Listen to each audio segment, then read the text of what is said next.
Why did you become a recording artist? I couldn't see myself working a 9 to 5. Nothing wrong with it, but I either wanted to play ball, make it to the NBA or overseas, or I wanted to rap. I grew up around music. You know what I'm saying? My uncle was a DJ, dad was a DJ. You know what I'm saying? So that was just what I loved. Watching Rap City and BET and MTV, all that good shit growing up. So it was something I had a passion for, something I seen myself doing. So I just went after that. Why did basketball stop? I could have kept going. I just came to a point in my life where I felt like I was running out of time. You know what I'm saying? So it was like, shit, the older I got, I hit like 22, 23. I'm like, shit, if I ain't making no money off this shit yet, then I need to go ahead and do something else. You know what I mean? So that was what that came to. How far did you get with basketball? Yeah, I played 4 years of college ball. Got a little bit of education out of it. Went to college for it. Got an AA degree out of it. Yeah, and almost got a bachelor's, but we chose another path. Considered a dropout? You consider it a dropout. I'm gonna finish that shit one day though. That's a promise I made to myself. I'm gonna definitely finish it one day. So, what college was this when it came to basketball? Shit, I went to so many schools, bro. I was, you know what I mean? That shit was like AAU. I was switching schools like I was switching draws. You know what I mean? I was a small school in Polk County. Then I went to Santa Fe. Then I went to Virginia Union, left Virginia Union, went to Lincoln. Went to another school in between. I went to all types of schools, bro. But that was that. Give me the resume. What you mean? What you List all the schools for me. I did. I just did. Well, the Polk County one, what was that called? Warner. Okay. Yeah, Warner. And then there was one towards the end, I think after Santa Fe. Lincoln. Okay. Lincoln University, yeah. All right. And how high in division of collegiate basketball was this? One was NAIA, one was JUCO, and the other one was Division II. HBCUs, black schools. Was there any chance of Division I for you? Yeah, it was a chance. When I was at Santa Fe, I had quite a few looks of it, but in order to do it, I had to graduate, and I graduated a week before school started for the Division I. So I guess none of them wanted to take that chance because it wasn't guaranteed I was going to graduate. I had to pass a class. Any regrets on that, looking back on how everything played out? Nah, only because I'm doing what I'm doing now. I think if I was doing something else, then I'd probably be pissed off, like, damn, I should have gave it a little, you know what I'm saying? But shit, we still, it's like we balling now, you feel me? So it is what it is. Hypothetically speaking, could you have made it to the NBA? I don't think so. Keep it 100. I was nice, you know what I'm saying? I could shoot the pill for sure. But the NBA, that's like a whole different situation, you know what I'm saying? I wasn't the biggest athlete, but I was nice though, for sure. I was nice. What position did you play? Shooting guard, I could shoot the ball. And what jersey number? All types. My favorite jersey number that I wore got to be the 1 or 3. And why those numbers there? When I wore 1, I was just feeling myself. Like I really felt like I was the one. You know what I'm saying? And 3 because of Allen Iverson. That was my favorite player growing up. So that was what I wanted to rock. What was it about AI that he became your favorite player? Well, wasn't it about AI that he was my favorite player? Everything, bro. From the look, the image, to the way he played. It was like, shit, it was game changing. You know what I'm saying? Just watching him do what he did. At that height, too. You know what I'm saying? He kind of showed that you could do whatever you want to do. Now, hypothetically, some people that don't play in the NBA, they play overseas. Mm-hmm. Was that ever a thought for you? Yeah, that was a thought, too. I just didn't want to have to go through that process of going camp to camp, tryout to tryout. I was like, man, let's just do something else. Let's rap. Let's do something you got control over. And when it came to those colleges that you played for, and there was a variety of them, were you a starter throughout? My last school I started, the Virginia school, I didn't get too much tick. JUCO, I rocked out for sure. And my freshman year, I played a lot. I didn't start, but I played a lot. And what were the reasons for each different move there of transitioning to a different school? After the first school, when I went to the second school, I just felt I was better than where I was at. You know, I wanted better for myself. Yeah, so I went JUCO, got a good opportunity there. And I advanced up, you know what I'm saying? I proved myself right. I thought I was better than where I was, and I actually proved that to myself. And then the others? What you mean? The other schools that you transferred to, what were their reasonings? Oh, Santa Fe, well, JUCO was only 2-year school. So I did 1 year somewhere else and then the second year at the JUCO, so I had to go. And then when I left from Virginia to Lincoln, my coach got fired at the Virginia school, so I had left and went to another school. Now, what genre of music do you consider yourself at this point? I don't really think I'm in a genre, bro. I think I kind of like, because, I don't know, I done heard all type of shit when it comes, motherfuckers call my shit like commercial trap. I don't even know what that is. You know what I'm saying? Like, I don't even know what that is because, like, I'm on trap beats, but it's like I'm not talking about the same type of trap topics. You know what I mean? I'm kind of just talking about my life, you feel me? But I don't know. I can't really put it in the genre shit. I just call it hip-hop shit, urban, whatever you want to call it. And how'd you get into that genre of music, hip-hop? Like I said, I grew up around it. My uncle was a big-time DJ. Still is. He my DJ now. My pops was a DJ. So he used to play records, you know, all the time. And we just grew up around music, you know what I'm saying, rap music at that. So I kind of just inherited it naturally. Is your father still alive? Yeah. He's not active as a DJ anymore? Yeah, he still DJ like parties and weddings and whatever else, you know what I'm saying, if they book him up for sure. Why choose your uncle over your father to be your DJ? My uncle got that experience. My pops never was like a tour type of DJ. You know what I'm saying? He was just like, you know, house party or whatever. He dope though. And my uncle was actually, he started on the road. That's what he did. So he was like one of them things. Was there a, did that draw a rift in your family at all? You Nah. choosing your uncle to be your DJ or? Of course not. No. Now, when it came to hip-hop, was that the actual first genre of music you encountered in your life? Shit, I wish I could remember, dog. It might have been gospel or something. My mama loved gospel. I don't know. I couldn't even tell you. When it came to hip-hop, though, was it a certain song or artist that got your attention back then? As a kid?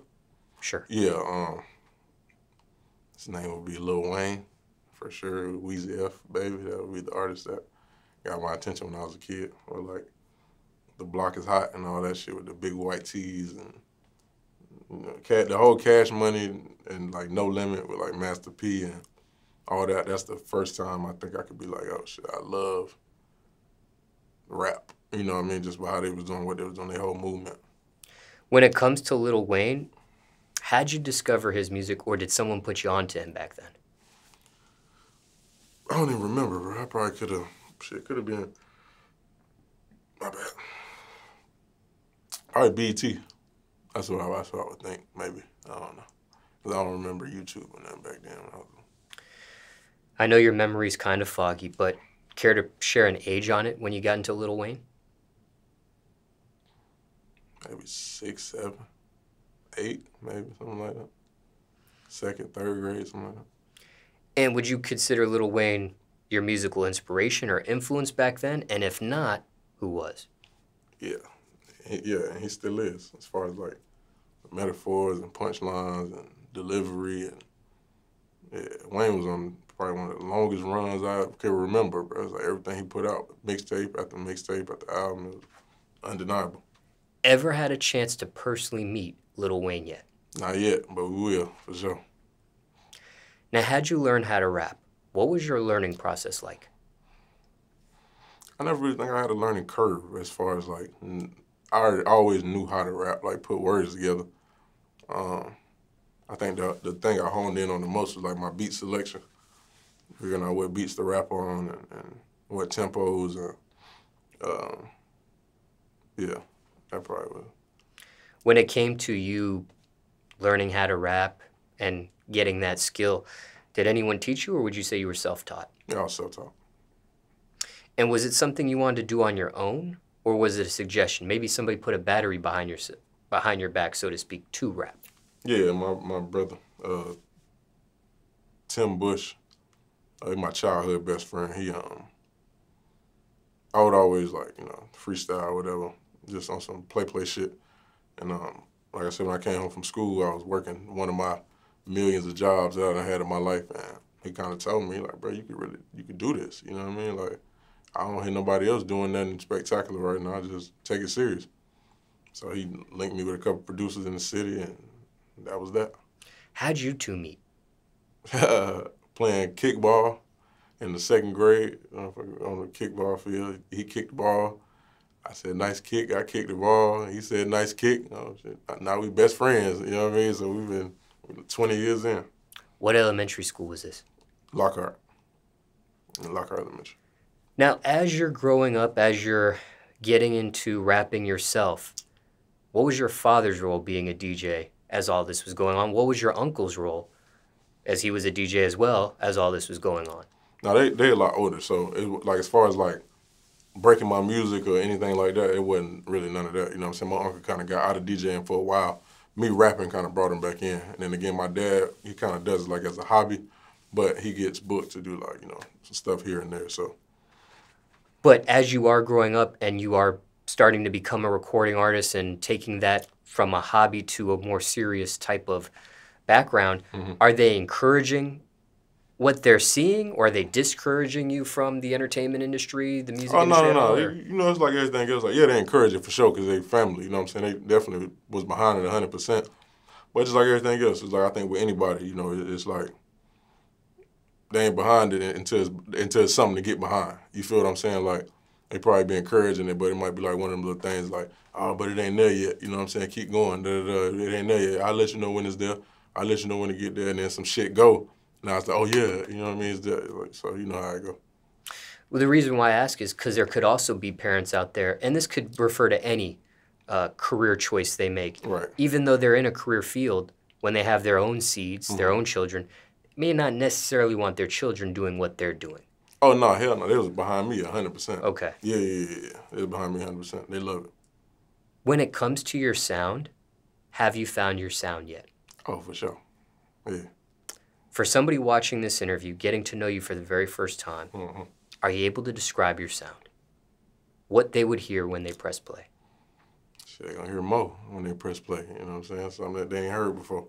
A real unique sound, authentic sound, edgy, straight to the point. How did you know when you actually found your sound? When I made this record called Rich Dreamin', it was on one of my EPs. When I made that song, I was like, yeah, I found I know what I want to do now. I understand why I'm doing it. And for people also watching this, is this song still available for people to listen to if they wanted to? Yeah, it's everywhere. It's everywhere. It's on all platforms. How long do you think it took for you to reach that final sound? Like 3 years. It took a second. Now, for time reference, it's August 2021. Are you a full-time recording artist at this point? Oh, for sure. How long would you say you've been full-time? Rough estimate. This is your main job? 2 years. Okay. And you have signed a recording contract? Yeah, with Epic. Was that the first and only time you've ever signed a recording contract? Yeah. I ain't never signed on that before. Now, how did that happen? One of my records called Outta, produced by Ayo, the producer, went viral on TikTok. And yeah, every label came running to the phone and coming to me. And why'd you end up choosing Epic? So they gave me the situation I wanted. You know what I mean? Like, it was just a great situation. Biologically, are you related to anybody on Epic Records? Nah, but we got a couple Orlando artists on there. We all know each other, so that's dope. When it came to passing on some of these other record labels, some of these other offers, care to share who you passed on? All of them except Epic. Do you remember when you actually signed? Yeah, it was my birthday. And what year was this? 2020. What's it like being signed to Epic Records? It's cool. It's just like anything else. We're partners. So, you know, we get the plan together, bring them the plan, execute it. Now, because we've been drawing up a chronological history here of you and your recording artist history. Were you a full-time recording artist before you signed to Epic or after you signed? Before. Like a whole maybe like 8 months before I signed, I was full-time. In this amount of time you've been a full-time recording artist, and it's been about 2 years, as you said, ever felt like quitting? Oh, for sure. That's a shit. For sure. For sure. You kind of, as artists, we get in our own head more than anything. So, yeah, for sure. But we can't quit. We done came too far. Quitting ain't even an option. Was it just a thought or a feeling, or was there ever a moment you actually took a break or actually perhaps stopped? No, I think, creatively, I think we'll all take a break every now and then just because you got to be a human being, you know what I mean? But, no, hell no, I ain't stopping. I ain't stopping probably ever. When you did have thoughts of quitting, though, was that something you keep to yourself, or did others around you know about it? The closest people to me, if I voice it to them, if I trust them enough. But, no, usually I keep it to myself. And would you say it was self-motivation or a support system? Self-motivation. To keep going. going. I said, I didn't came too far. You know what I'm saying? So as I remind myself of that over and over again, that's what keep me going. Anyone close to you, though, that knew about these thoughts ever say, you know what, maybe this stuff isn't for you? Nah, nobody ever said that. Risk versus reward. What's the biggest risk you took for your music career so far? When I got fired from my last job, not going to look for another job, kind of just living off of the money that I had saved up to make it work, and ended up making it work. What was this last job you had? I worked at the gym. I worked at a complex for like a basketball gym. Care to share the name of it? What gym's called? CPS, Sportsplex. And what was your role there? It wasn't like manager. It was just, I watched over the gym when it was my days to do it, you know what I'm saying? Just make sure everything ran smooth. And how long did you work there for before you made that decision? Well, he made the decision for me. Yeah, you know what I mean? But, oh, you said you were fired? Yeah. Oh, I thought you said you had quit. I'm sorry. Yeah. Nah. I got confused there for a second. Probably like almost a year, probably like 9 months. And 9 months. And what were you fired for? I actually had, just doing something I wasn't supposed to do. Is this something you've mentioned in your music? Not yet. On some upcoming shit, yeah, we done talk about it. Yeah. Not nothing that's out though. But some upcoming music, yeah.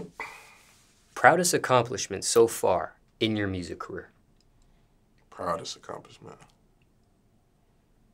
I got several, bro, but if I could get, I know you said proudest accomplishment, but yeah. I got to give you two. Getting on the NBA 2K20 soundtrack, that was like a dream come true when I did that the first time. And then the project I just did was Zaytoven. How did both of these situations come about? The 2K situation, I'm real close with Aaron Gordon. I was in New York with him, and we were floating around with some of our homies. One girl named Vic, shout out to Vic, love Vic. She was close with Ronnie 2K. I had played the Outta record for her before it even came out. And she made the suggestion to try to get it on the game, and she made that happen for me. So, Vic, as always, thank you. And, yeah, that's how that happened. And then the Motoven project happened. My brother Dave Outing, he's from Orlando, too. He's a producer, he's a musician. He introduced me to Zay. He seen what I had going in Orlando. He was like, bro, you doing your thing. I think you ready. You know what I'm saying? I know Zay, whatever. He set it up. I pulled up. Early January, and the rest was history. Motoven was made in like 3 days. And we're talking about January 2021? Yep. Now, when it comes to Aaron Gordon, how did that relationship happen? Ayo, the producer I've been speaking about, we were actually in the studio making Out of There one night. He had AG pull up to the studio, and AG was like, "Who that is in the booth?" You know what I mean? So we ended up chopping it up from the studio, because AG do music too. You know what I'm saying? We got records out and videos.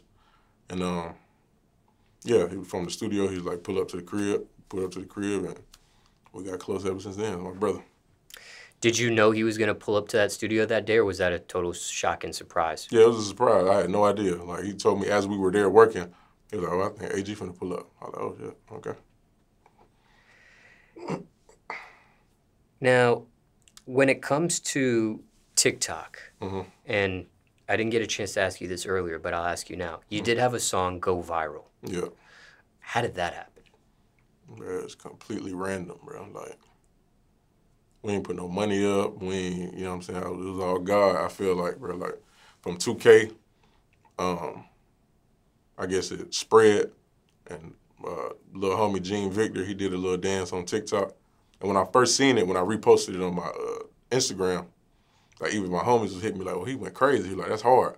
I ain't think nothing of it. You know what I mean? And somebody hit me in my DM, was like, no, you got 300 videos on TikTok with your song. I was like, no, send me the link. I didn't even know what TikTok was at the time because he put it on Instagram. So I went and looked. It went from 300. I started keeping track of it, 300 to 3,000 to 30,000 to 300 to 3 million. You know what I mean? Shit went crazy. And it was over the course of like 3-4 months. I couldn't believe that shit. You mentioned God in this interview. Oh, yeah. Shout out to God. Do you follow a religion? Christianity.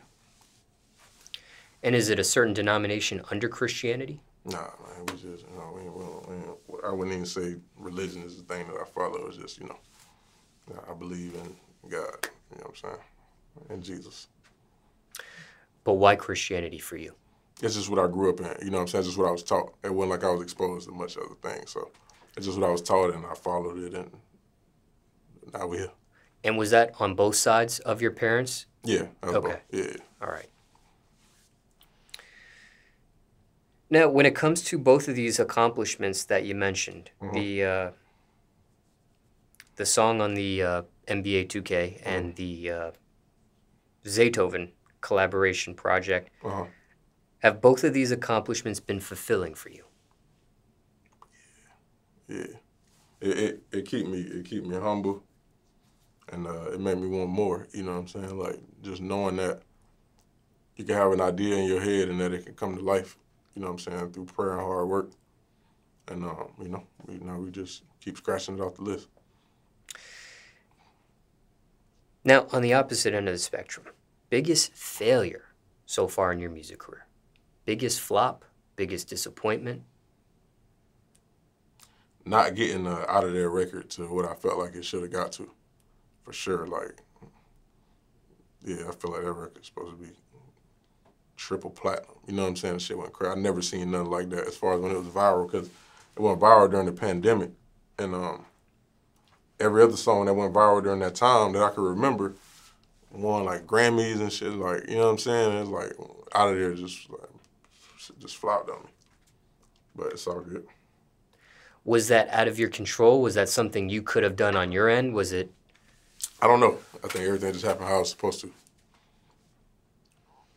Blame the record label at all for that? No, not at all. Now, when it comes to tactics, method, strategy, single best thing you've done for your music career? Is there something you look back on your career and you say, wow, I'm glad I made that move there. I'm glad I did that because it led to whatever? Yeah, like I said, when the Out of There joint, I kind of built a little formula for myself when it came to pushing records. I was getting up every day. Anybody in Orlando could vouch for me. By myself, going club to club, DJ to DJ, just getting that shit played just to push the song, you know what I'm saying? And I guess as a reward of that hard work, that's what ended up making that, you know what I'm saying, go viral. All that shit together, all the going DJ to DJ, the video game, the TikTok, all that shit is what, you know what I'm saying, made it explode.